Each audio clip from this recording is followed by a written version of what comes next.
buenos días. Es para mí un gusto presentar esta mañana a nuestras conferencistas, la doctora Cristina Extius-Buelma y la doctora Carla Paulina Ibarra González, quienes nos presentarán una conferencia titulada ¿Cómo han cambiado las destrezas y los conocimientos matemáticos en alumnos de primer ingreso a la universidad? Una comparación entre los años 2003 y 2014. Presento a nuestras conferencistas. La doctora Cristina Extius es química por la Universidad Iberoamericana, maestra en matemática educativa por la Universidad Autónoma de Guadalajara y doctora en pedagogía por la Universidad de Hamburgo, Alemania. Sus áreas de investigación son los errores aritméticos y algebraicos, la afectividad hacia y por el error en matemáticas y métodos alternativos de enseñanza. Es autora de varios artículos en revistas indexadas, de 3 libros y ahora, justo con la maestra Rebeca Asensio del programa interactivo MATUP, ya en funciones y Smarter para la educación preparatoria. Este proyecto está en proceso, ¿cierto? La doctora Carla Paulina Ibarra González, egresada de nuestro centro, es psicóloga por el ITESO de Guadalajara, maestra en matemática educativa por la Universidad Autónoma de Guadalajara y doctora en matemática educativa por el CICATA. Su área principal de investigación es la afectividad hacia las matemáticas y por el error en matemáticas y diferencias de género en los desempeños matemáticos. Es autora de varios artículos en revistas indexadas. Y bueno, reitero que es para mí un gusto contar con ellas esta mañana aquí en nuestras instalaciones, aunque siempre mantenemos mucho contacto con ustedes, pero en línea. Y bueno, les agradezco su atención a todos los que nos siguen en vivo y a los que nos estarán viendo posteriormente. Esperamos que puedan comunicar con nosotros, que nos digan sus impresiones, sus preguntas, sus comentarios, porque es una manera de hacer comunidad y de entrar en contacto. Bueno, las dejo para que aprovechemos el tiempo en esta conferencia que se antoja más que interesante. Bienvenidas. Muchas gracias. Bueno, como ya mencionaron, traemos un tema de investigación muy interesante que es cómo han cambiado las destrezas, los conocimientos matemáticos en alumnos de primer ingreso. Esto se hizo realizando una comparación entre los años 2003 y 2014. Se utilizó un examen diagnóstico, una evaluación diagnóstica que se hace a los alumnos cuando ingresan a la universidad para ver los conocimientos que ellos traen ya. Esta evaluación cuenta con 42 reactivos e incluye temas como jerarquía de operaciones, fracciones, racionalización, simplificaciones algebraicas y ecuaciones, entre otros. Entonces, lo que llama la atención es que a la hora que resuelven nos encontramos varias cosas interesantes. De hecho, hay reactivos que tienen más de 40 respuestas diferentes erróneas. ¿Verdad, Cristina? Sí, esto es bien interesante. Vamos a ver uno de estos reactivos con algunas respuestas que presentan los alumnos. Después se verá en qué consiste algunas de las respuestas en otros reactivos. Entonces tenemos esto que sería aplicar leyes de exponentes. Pero vamos a ver qué hacen los alumnos. Ahí tenemos una respuesta que no tiene mucho sentido. Aquí cambian totalmente el sentido de estructura y pasan de un m más 2 a un m cuadrada. Aquí vemos diferentes respuestas. Sí, bueno, aquí están igualando a 0 y luego multiplican, pero lo vamos a ver en un rato. Otras, nomás queríamos pasarles algunas de las formas en que resuelven, como para animarlos a analizarlas un poco, ¿no?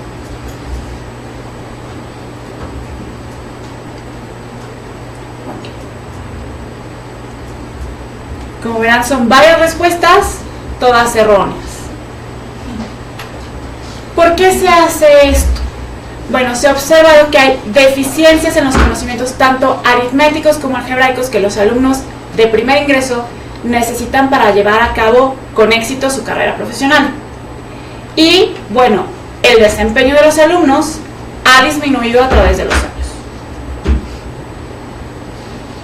Entonces, tenemos las siguientes preguntas de investigación. ¿Cuáles son los ítems con una dificultad significativa con una diferencia significativa en los índices de facilidad de los años 2003 y 2014. Se va a explicar cómo se sacan este índice de facilidad para cada reactivo. Y pues se van a mencionar algunas causas de los errores más frecuentes encontrados. Entonces, vamos a empezar con las causas de los errores aritméticos. Bueno, se observa en el primer ejercicio qué es lo que se tiene que hacer. Se tiene que aplicar una jerarquía de operaciones. Los alumnos se les olvida, la desconocen, obviamente la han visto en su vida escolar, pero lo que hacen es resolver la operación de izquierda a derecha. En el segundo ejemplo, tenemos que los alumnos inventan signos de agrupación. ¿Qué quiere decir? 25 menos 2, como si estuviera en un paréntesis que ellos crean, menos 5, y 2 más 4 en otro paréntesis. Entonces lo que hacen es 25 menos 5, el resultado por el resultado de 2 más 4. Entonces 2 por 4, 2 más 4, sí. Entonces, ¿qué es lo que hacen? Los alumnos crean paréntesis donde no existen sin seguir la jerarquía de operaciones. En el siguiente, que es una multiplicación de fracciones, ¿qué es lo que sucede? Bueno, en primero, el alumno no simplificó adecuadamente. Hubiera sido mucho más fácil si hace una simplificación previa. Pero después lo que sucede es que aplica signos de igualdad indiscriminadamente. El alumno hace una propiedad asociativa que es 8 séptimos por 14 medios, pero a la hora de aplicar el signo, de utilizar el signo de igual, mete error, porque eso es igual a 112 catorceavos. Pero él sigue haciendo su operación, entonces, por 9 cuartos. Entonces, esta igualdad es falsa, a pesar de que llega al resultado, pero los signos están mal utilizados. Aquí, ¿qué es lo que sucede? También el alumno inventa signos de agrupación y llega a 27 entre 0, pero como el 0 no es nada, el 0 no es vale nada, entonces eso le da 0. Aquí hay un error de perseverancia. Tenemos una raíz cuadrada de 1/9, el alumno la resuelve 1/3, pero persevera el operador. Aquí lo que sucede es que el alumno hace una reparación. ¿Qué quiere decir? Hay una raíz cuadrada de 3, lo cual le es molesto. No le gusta. ¿Qué hay que hacer? Quitarlo. Entonces, el alumno resuelve 2 más 3 menos 4 igual a 1. Si yo encuentro un elemento molesto, hago una reparación y simplemente lo elimino. Aquí, menos 8 al cuadrado, el alumno comete 2 errores primordialmente. Él recuerda que si yo elevo un número negativo al cuadrado, me da positivo. Pero no se fija que lo que está elevado al cuadrado es solo el 8, no el menos 8. Al mismo tiempo, le da lo mismo la multiplicación que elevar al cuadrado. Entonces, 8 por 2, 16. El manejo del 0 se tiene muchas veces implantado en los estudiantes el concepto de que el 0 no vale nada, el 0 no es nada y el 0 no modifica nada. Entonces, ¿cómo lo emplea? Esta es una expresión algebraica, pero ellos lo convierten en una ecuación, porque si no hay nada y el 0 no vale nada, entonces está igualada a 0. Al mismo tiempo, a la hora de resolverla, como no modifica nada, y multiplican toda la expresión por x menos 5 a la m, entonces manejan mal el elemento neutro, consideran el 0 como un 1, en una multiplicación el elemento neutro es el 1 y en una suma sería el 0, entonces ellos lo toman como el 0, no modifica nada, entonces lo que es pasan multiplicando y les queda esta igualdad. La cuestión de leyes de exponente, la explicación de las leyes de exponentes. Ellos manejan lo que son las bases y los exponentes indiscriminadamente. Entonces aquí, el menos al cuadrado lo siguen manejando como menos. 3 al cuadrado, bien, 9. Pero la misma regla que siguen para las bases la hacen con los exponentes y hacen un menos 4 al cuadrado, 16.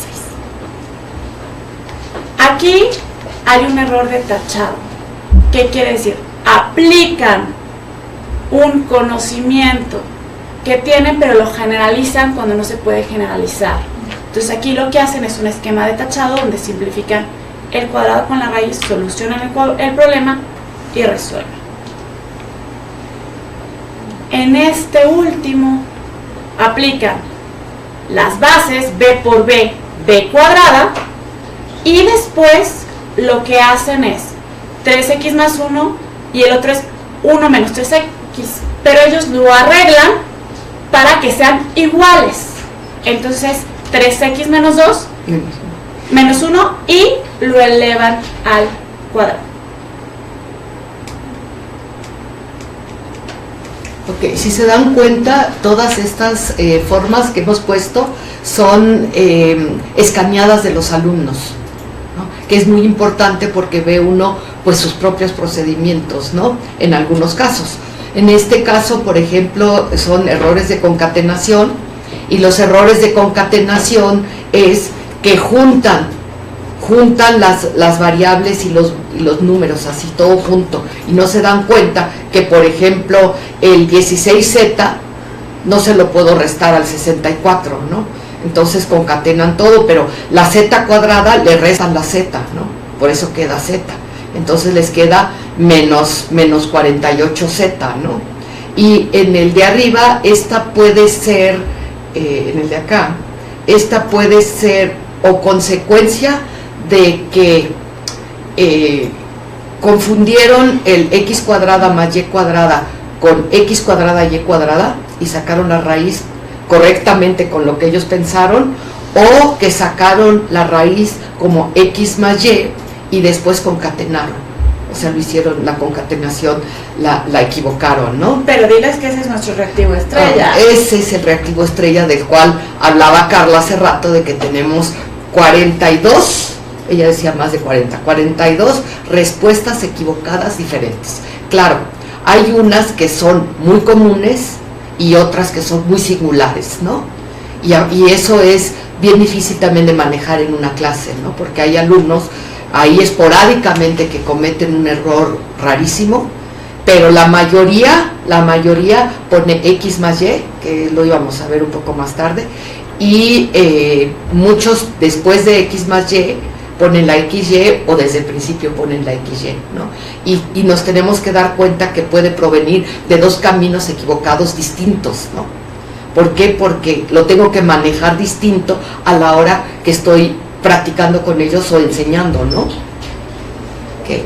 Esta de acá es una resolución que en parte viene de un procedimiento correcto, ¿no? Pero por otro lado, de repente cometen algunos errores, ¿no? Acá lo que hizo fue multiplicar numerador y denominador por a más b y a menos b, ¿no? Y lo que él calcula acá, excepto por un signo de este más 2b, que es menos 2b, es bastante correcto el procedimiento, ¿no? Aunque faltan algunos pasos, ¿no? Pero al final, como le quedó a menos b en numerador y en el denominador, pues lo simplificó, son factores, es correcto, ¿no?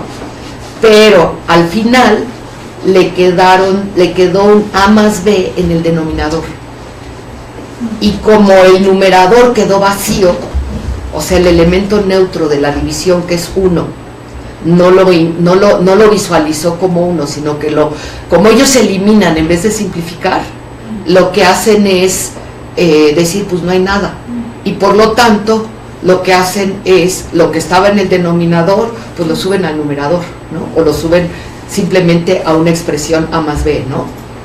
Este de acá abajo es un procedimiento del mismo problema, pero acá se ve que simplifican según ellos factores, ¿verdad? Porque la legata es que el a menos b, es factor del 3 y este A más B es factor del 2, ¿no? Pero la realidad es que no son factores de todo el numerador ni factor de todo el numerador el otro también, por lo tanto pues no es simplificable de esa forma, ¿no? Y esto se da mucho en cálculo cuando hacen la regla de cociente, que simplifican cruzadito así. Esta es la que les comentaba, que de los errores que hacen los alumnos, el 95% comete este error. Y en general, esta respuesta es alrededor de un 85% de las respuestas. O sea que es muy común que hagan eso, muy común que separen, porque también hay dos cosas diferentes. O simplifican con un esquema de tachado, la raíz y los cuadrados, o separan, hacen como una ley distributiva entre la raíz, o sea, la raíz de x cuadrada más la raíz de y cuadrada, ¿no? Entonces la separan, que es algo que no es posible de las raíces con los cuadrados, ¿verdad? Y por eso les queda la x más y. Este siguiente ejercicio es uno que mostramos al principio, pero tiene una connotación muy extraña porque simplifican todo lo que se encuentra que es igual en numerador y denominador, ¿no? Entonces simplifican el x menos 5 contra el x menos 5 sin darse cuenta que en realidad es de división entre 0. Entonces por eso manejan, o sea, indistintamente los elementos neutros. El índice de facilidad de 2003 era mayor. ¿Qué quiere decir? A final de cuentas es que los alumnos en 2003 pudieron resolver mejor los ejercicios que se plantearon. El examen o lo que es la evaluación diagnóstica no cambió, es exactamente la misma, exactamente, y eso nos permite pues compararlo más fácilmente, ¿no? Sin algún sesgo por ahora. Hay algunos reactivos como el 20, luego acá el 4 es nuestro punto negro en toda la evaluación diagnóstica, porque los índices de facilidad pues son mayores en un año, y la comparación de proporciones nos arroja un valor de Z. Inclusive aquí nos damos cuenta que en el 2003 teníamos 311, ¿no? Y tenemos por acá los reactivos en gris hacia arriba, que son los que no son significativamente diferentes, y de los reactivos de los que fue mayor el índice de facilidad en el 2014, solo uno resultó ser significativo, ¿no? Uno que es la suma de términos semejantes, el 20, ¿no? Y alguno por acá, pero no es significativo. Entonces acá nos damos cuenta pues de que los índices de facilidad de los reactivos de un año a otro pues cambiaron significativamente, y lo que también puede significar que los alumnos tengan menor conocimiento, ¿no? ¿Qué te toca, Carla? Bueno, ¿qué indica todo lo anterior? Que las habilidades, destrezas y conocimientos de los alumnos de primer ingreso en álgebra y aritmética evaluados por este examen, esta evaluación, han disminuido del 2003 al 2014. Del total de los 42 reactivos, 37 muestran una baja en el índice de facilidad de 2014 con respecto a 2003. O sea, en 2003, expresión algebraica, si algo les resulta molesto, ellos hacen una igualación. Por elegir una respuesta, pues me va a explicar un error que ni siquiera cometo, ¿no? Si yo no tengo mi respuesta, me tengo que dar cuenta, hasta cierto grado, que mi respuesta es muy singular, es equivocada y singular, ¿no? Porque trae la respuesta correcta. Entonces, si yo elijo, no encuentro mi respuesta, me tengo que dar cuenta que yo estoy en un momento en donde ni siquiera tengo la respuesta correcta ni los errores, ¿no? Entonces, la respuesta que dice no encuentro mi respuesta, sí únicamente puede explicar el camino correcto, ¿no? Los alumnos a ratos, pues sí, pican, ahí ven a ver si le atinan, ¿verdad? Pero yo siempre he sido de la idea de que los programas o las cosas que se les facilitan a los alumnos, pues son primordialmente para los que quieren estudiar. Los que no quieren, también las tareas por escrito las van a copiar, o sea, es lo mismo, ¿no? Entonces, yo pienso que si logramos que los alumnos se involucren en el programa y se den cuenta que les estamos explicando sus errores, pues se vayan emocionando de ir viendo y de darse cuenta que poco a poco van a resolver mejor, ¿no? Entonces, eso es muy importante, ¿no? Y luego preguntarle a los alumnos sobre si las respuestas les hacen sentido es importante, porque yo siempre les digo a mis alumnos, si tú tienes una respuesta que está puesta ahí como respuesta equivocada y no es no es la explicación a lo que tú pensaste, te pido que me lo digas. ¿Por qué? Porque quiere decir que en esa posibilidad de pensamiento no pensamos nosotros. Pero no nos hemos encontrado con mucho. O sea, en general comentan que sí les explica el error. Entonces es algo interesante. Yo hago a veces también algo dentro de la clase. En la clase les digo, a ver, vamos a abrir el programa y vamos a ver este tema. Y ustedes, o sea, tienen la oportunidad de ver el programa y de preguntarme, ¿no? Oye, no entiendo esto, ¿no? Entonces yo me doy cuenta también de qué es lo que está pasando. Además, el mismo programa tiene la opción de, después de que ellos cometen el error, se hacen las explicaciones por qué el error, cuál es el camino correcto, les lanza un ejercicio de estructura similar, diferente pero de estructura similar, para que verifiquen su es que tiene una programación para generar ejercicios aleatorios. O sea, aleatorios me refiero a los números y las variables se modifican cuando vuelven a regresar al mismo ejercicio. Entonces, inclusive el nuevo programa tiene ya un esquema más interesante porque podemos generar ejercicios con estructuras distintas, ¿no? En un mismo, entonces cuando regresan a él puede ser que la estructura sea ligeramente diferente, pero como le puede explicar lo que pasa cuando es diferente la estructura, entonces aprenden dos cosas al mismo tiempo. Entonces es interesante. Sí. Bueno, muchas gracias por su charla, muy interesante su trabajo. A mí me gustaría, si pueden profundizar un poquito más en el instrumento. Esa evaluación es una evaluación obligatoria, ¿qué tanto valor tiene para el ingreso del estudiante? ¿Y quién diseña esos ítems? Y si el instrumento mide realmente lo que se quiere medir, es un instrumento que fue estadísticamente validado. Me gustaría sí, a ver. Número uno, es un instrumento que tenemos muchísimos años de usarlo y es de evaluación, no es de aceptación para los alumnos a la universidad. O sea, yo les hago o les hacemos esa evaluación diagnóstica el primer día de clase de matemáticas. En carreras administrativas a todos los alumnos que entran. O sea, todos los profesores tienen la obligación de hacerlo en el primer día de clase. Carreras administrativas. ¿Sí? Ahora, hemos hecho algunos en ingeniería y los errores que cometen son muy similares, vienen de las mismas escuelas, pero la frecuencia es menor, ¿no?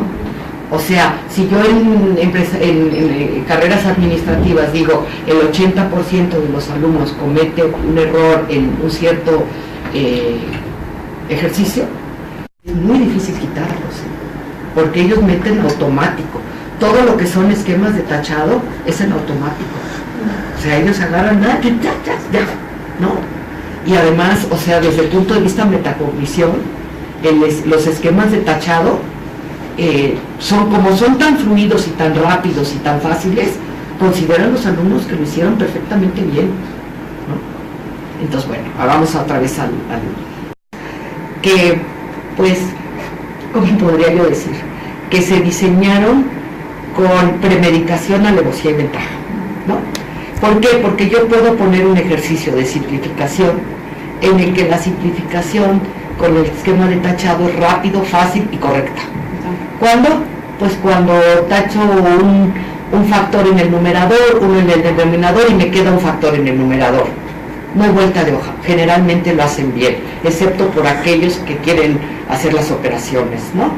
Pero desde el punto de vista tachado salen perfecto. Pero la alevosía y ventaja es que, pues a final de cuentas, los ejercicios facilitos están primero y luego vienen los que detectamos los errores y en lo que les falla, ¿no? El ejercicio que mostramos, este ejercicio es uno del examen o de la evaluación diagnóstica, y este ejercicio en sí muestra qué es lo que piensan los alumnos, porque ellos pueden tachar este que según ellos es factor contra el factor del denominador, o pueden tachar el factor del denominador con este que también según ellos, como es un factor, aunque no es de todo el numerador, lo pueden tachar. Entonces nos damos cuenta de algunas cosas que ellos pueden pensar. Un alumno que resuelve todo, o sea que hace la multiplicación y después factoriza, le saldría correcto. Pero los esquemas de tachado son muy rápidos, ¿no? Y son muy conocidos por los alumnos y los profesores, ¿no? Inclusive los profesores dicen, ¡chas, chas, ya! ¿No? O sea, no se paran a decir por qué sí se puede, ¿no? El estudiante sabe que la evaluación es meramente diagnóstica, sí, que no se le va a dar un valor. Sí, sí. Inclusive dice en el enunciado. Puede caber la posibilidad de que en esa medida, digamos, no le preste tanto interés a la solución. Ok. Yo creo que puede ser, pero el enunciado dice, por favor, trata de hacer tu mejor esfuerzo. Es importante para el profesor saber qué es lo que necesitas, ¿no? Además no tiene valor para tu clase de álgebra, ¿no? No pueden usar calculadora porque hay algunos ítems que son pues numéricos, y en realidad pues un alumno que no quiera contestar, yo creo que simplemente no contesta. Y lo que aquí importa son los errores que cometen, ¿no? Si un alumno se toma la molestia de hacer un procedimiento, no va a ser un procedimiento incorrecto, ¿no? Un alumno que lo deja en blanco, podría yo pensar que no lo hizo, ¿no? O sea, que no lo quiso hacer, que no le importó. Ahora, muchos ponen, a partir de acá ya no me acuerdo. O sea, se da de cuenta que llegamos a ecuaciones lineales y ya no se acuerda. Es primero la parte aritmética, luego viene la parte de leyes de exponentes, luego vienen transformaciones algebraicas, luego vienen factorizaciones, luego viene simplificación de fracciones algebraicas, y luego vienen ecuaciones lineales, ecuaciones cuadráticas, viene un sistema de ecuaciones muy sencillito, y luego viene una gráfica de una recta y un problema en donde tienen que desglosar el hilo, ¿no? Y es, pues, yo diría que la validación del examen es que son temas que ya se vieron en secundaria y prepa, ¿no? O sea, no es algo nuevo, ni es algo nuevo que se tenga que dar para que ellos puedan resolverlo. ¿Y se eligieron estas carreras administrativas porque en todas las carreras llevan la materia de matemáticas? En todas las carreras administrativas es un tronco común y llevan álgebra y luego cálculo y luego estadísticas y todo lo demás. O sea, llevan matemáticas. Sí, llevan bastantes matemáticas. Sí. Okay.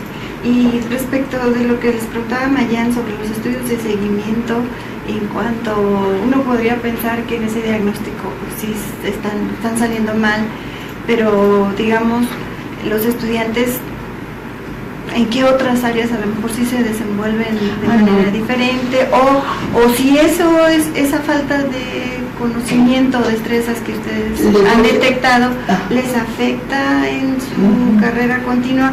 O tal vez son buenos estudiantes. Fíjense que hemos hecho algunos estudios muy interesantes desde hace mucho tiempo, respecto a las carreras administrativas, porque ahí trabajamos, ¿no? Pero hemos notado que alumnos con un promedio muy bajo en esta evaluación diagnóstica son muy probables bajas, porque no es que solo estén mal en esto, no van a poder con contabilidad, no pueden redactar bien, o sea... Sí, parece ser que está pegado. Parece que es algo que es junto con pegado.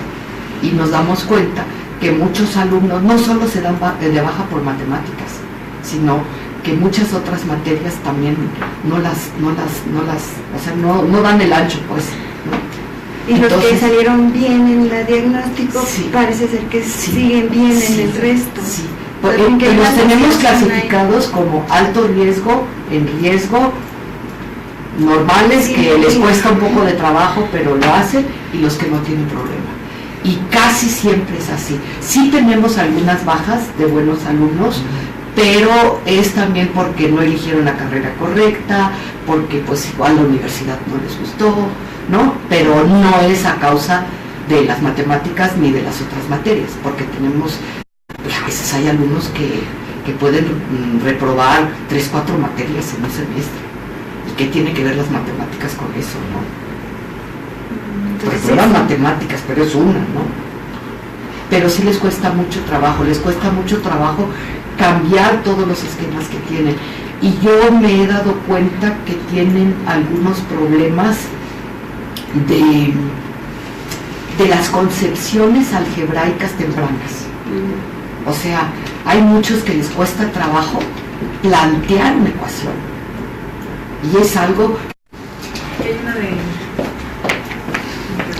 Creo que ya regresó.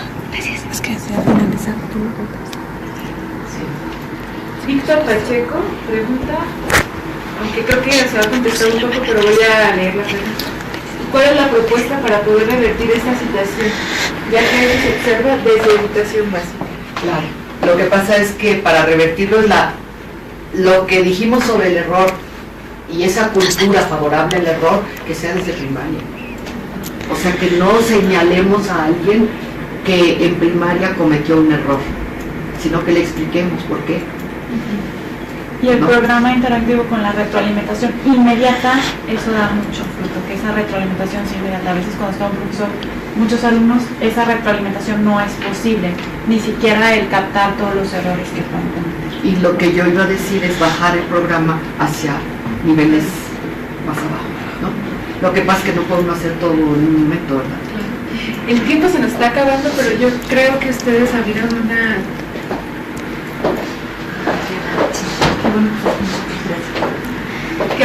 reflexión muy interesante, y a mí me gustaría decir un poco a manera de cierre que uno de los resultados muy importantes de la matemática educativa es poder estudiar el error y caracterizarlo, porque muchas de las veces, creo que cuando no existía la disciplina y todavía quienes no la conocen tienden pues a decir que las causas del fracaso escolar son o que no tenemos buenos maestros, o que no tenemos buenos libros, o que los estudiantes son flojos, y eso pues es hablar de manera muy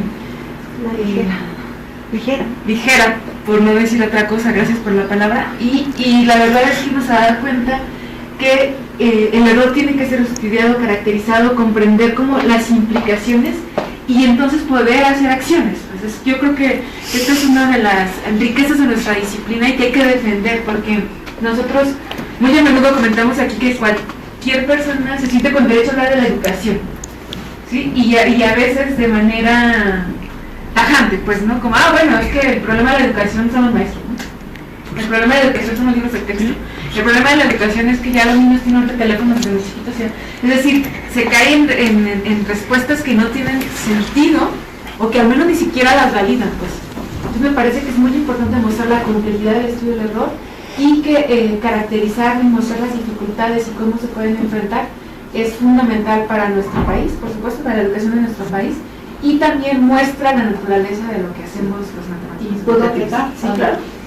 Solamente quería yo comentar que también el hecho de que el error se vea negativamente, sí, pues provoca algo de afectividad, ¿no? Negativa. Claro. Y el rechazo hacia las matemáticas, y cuando llegan a la universidad pues ya tienen un rechazo tremendo, o sea, ya no les importa, ni les interesa, ni lo quieren ver, nada, ¿no? Y claro, y qué social, porque yo digo, si tú juegas cualquier deporte o bailas y te caes, te equivocas, no pasa nada, o sea, es decir, lo aceptas, ¿no? Pero el error en matemáticas tiene otra connotación. Pues les agradecemos infinitamente su generosidad. Y el haber abierto este foro de reflexión, hay bastantes comentarios en el Face, seguramente ustedes después podrán verlos y responder. Muchas gracias a todos.